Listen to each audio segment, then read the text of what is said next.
בן חיון בדרך לרחבה משמאל. כדור רוחב, הדדי, כן! מטביל. איזה כדור מצוין של מטביל, עכשיו ברחבה! אחת!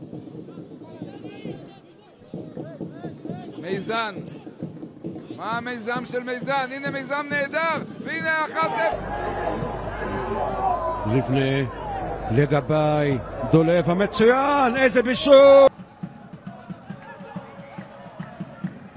ועכשיו עזוב! רגע!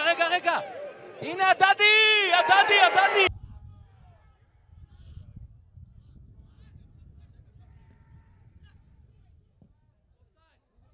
הנה עכשיו האפשרות ל-3-0 להדדי! כן! דלויה מול שער ריק, מה עושה צור? שוב קבדה מציל שער, אבל הכדור הזה חוזר לצור, להדדי, 4-1!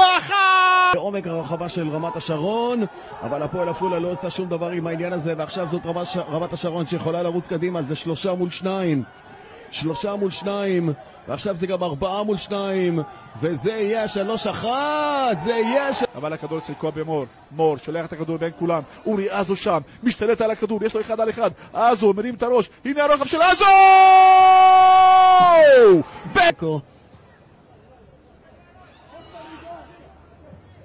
כדור מצוין, הוא מסובב לתוך הרחבה והכחולים מרחיקים.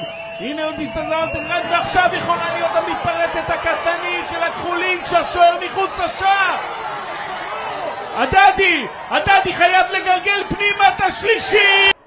תותח של אולי מהרגי רגל שלו נבלם על ידי ברדה. עכשיו קורן מימין, תראו את הכדורגל במחזור הזה.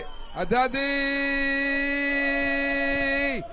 לשעבר, האיש שעבר מרמת השרון לנוף הגליל, מתן אמבר מול הדדי, וזה עולה רמת השרון בין הדדי,